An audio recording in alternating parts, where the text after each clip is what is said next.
दोस्तों, आप भी अपने जीवन में एक बार कहीं ना कहीं किसी जादूगर को अपनी कला को दिखाते हुए जरूर देखा होगा।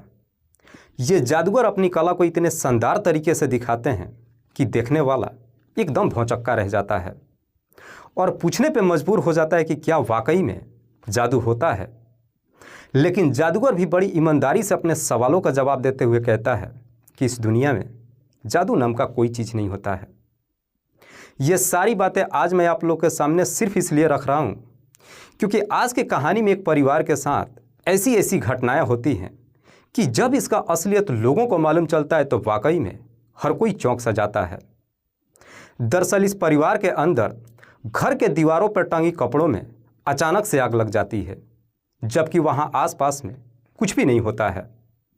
कमरे के अंदर जो बेड होता है, घर के अंदर ना तो कोई बीड़ी सिगरेट पीने वाला होता है, जबकि उस बेड में भी अचानक से धू धू करके आग जलनी शुरू हो जाती है।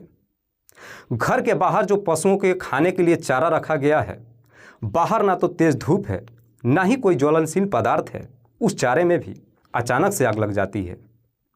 इतना ही सब कुछ नहीं होता है, बल्कि इस परिवार के 3 सदस्यों के भी 1 महीने के अंदर एक जैसे ही मौत हो जाती है। जब ये खबर सोशल मीडिया से लेकर अखबारों के माध्यम से लोगों के सामने पहुंचता है तो हर व्यक्ति के सामने सिर्फ एक ही सवाल होता है कि आखिरकार इसके पीछे की सच्चाई क्या है। वाकई में दोस्तों, आज की जो कहानी है ये आपको भी हैरान कर देने वाली है। आज की जो सच्ची घटना मैं आपको सुनाने वाला हूँ, ये घटना है राजस्थान प्रदेश की।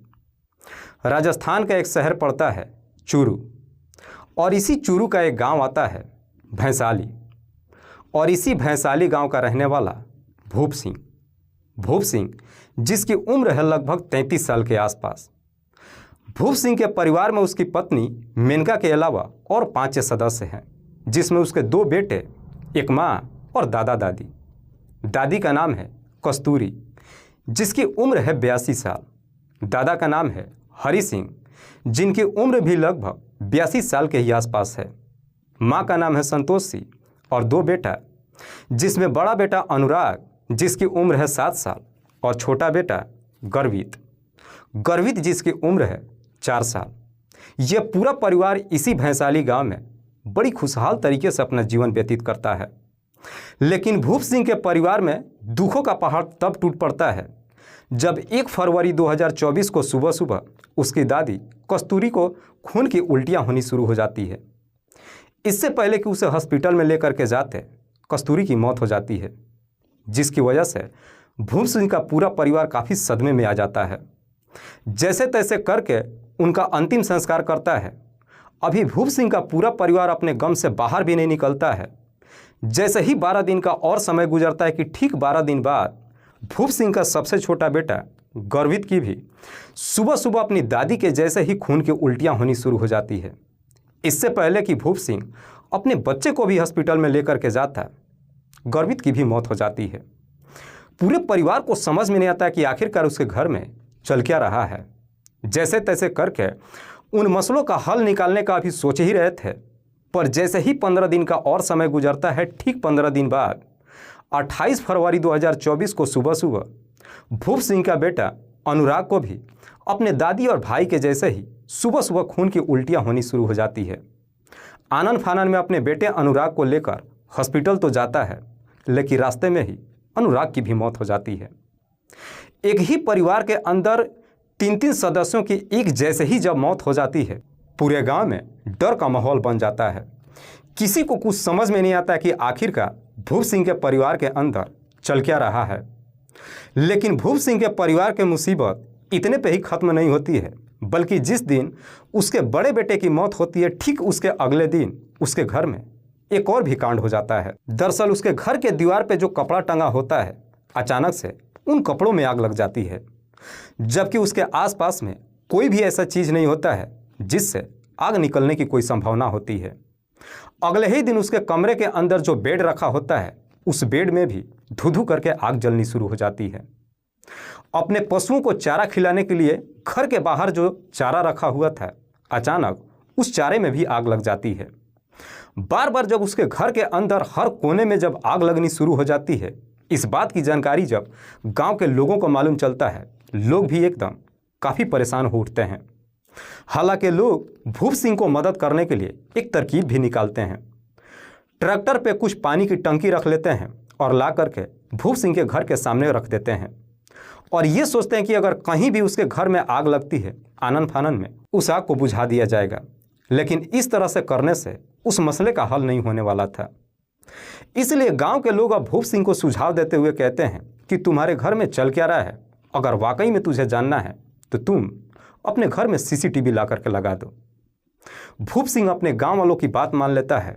3 मार्च 2024 को अपने घर में सीसीटीवी लाकर लगा देता है और घर के अंदर जितने भी सामान होता है सबको घर से बाहर निकाल के रख देता है। हालांकि जब 3 तारीख को सीसीटीवी लग जाती है, उसके बाद से घर के अंदर से लेकर बाहर तक कोई भी ऐसी हरकत नहीं होती है जहां पे कोई धुआं भी निकले। पर जैसे ही 2 दिन का समय गुजरता है, 5 मार्च 2024 को अचानक से उस सीसीटीवी के डीवीआर में ही आग लग जाती है, जिसमें सारा रिकॉर्डिंग रिकॉर्ड होकर के सेव हो रहा था। डीवीआर में जब आग लग जाती है, उसके बाद से भूप सिंह काफ़ी डर जाता है। अब उसे समझ में नहीं आता है कि आखिरकार वो करे तो करे क्या। डीवीआर में जब आग लग जाती है तो अब गांव के लोग भूप सिंह को समझाते हुए कहते हैं कि शायद तुम्हारे घर में कोई साया आ चुका है।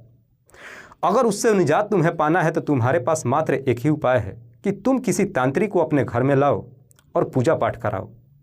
भूप सिंह गांव के लोगों की भी बात मान जाता है और 9 मार्च 2024 को कुछ तांत्रिक को अपने घर पे बुलाता है। रात्रि के 9 बजे से पूजा की शुरुआत होती है और सुबह के 3 बजे तक पूजा होती है। लेकिन जैसे ही सुबह के 3 बजे पूजा खत्म होती है, उसके बाद से फिर से भूप सिंह के घर में पहले जैसे ही आग लग जाती है।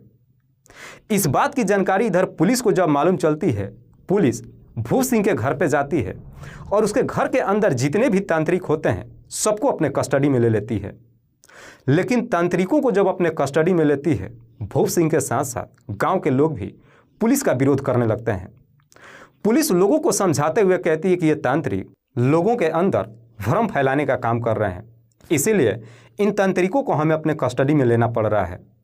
लेकिन पुलिस जैसे इस तरह की जवाब देती है तो भूप सिंह के गांव के लोग पुलिस प्रशासन के ऊपर दबाव देते हुए कहते हैं कि आखिरकार भूप सिंह का परिवार बचेगा कैसे। भूप सिंह भी पुलिस के सामने रोते हुए कहता है कि एक तो जो हम लोग अपने तरीके से कर रहे हैं पुलिस उसे करने नहीं दे रही है और ना ही पुलिस हमारी कोई मदद भी कर रही है। भूप सिंह जैसे इस तरह की बातें पुलिस वालों से कहता है, पुलिस भूप सिंह को समझाते हुए कहती है कि तुम्हारे घर में जो कुछ भी हो रहा है इसके पीछे जरूर किसी शातिर व्यक्ति का हाथ है। हमें थोड़ा सा वक्त चाहिए, हम जरूर उस अपराधी तक पहुंच जाएंगे। पुलिस अब इस घर के अंदर चल क्या रहा था सच्चाई पता लगाने के लिए सबसे पहले डीएम से आदेश लेती है और भूप सिंह के छोटे बेटे की डेड बॉडी को कब्र से बाहर निकलवाती है और उसे पोस्टमार्टम के लिए भेज देती है। दरअसल पुलिस का कहनाम होता है कि जब तक पोस्टमार्टम की रिपोर्ट नहीं आ जाती है, जब तक मौत का खुलासा नहीं हो जाता है कि भूप सिंह के परिवार के जितने भी सदस्य हैं उनकी मौत किस वजह से हुई है, तब तक हम इस में एक कदम आगे नहीं बढ़ सकते हैं। लेकिन जब यह खबर सोशल मीडिया से लेकर अखबारों के माध्यम से लोगों के सामने पहुंचता है, मीडिया के एक बहुत बड़ा टीम भूप सिंह के घर पे पहुंच जाता है और जाकर के पुलिस प्रशासन के ऊपर दबाव ही नहीं देता है बल्कि उनसे कई तरह के सवाल भी करने लगता है।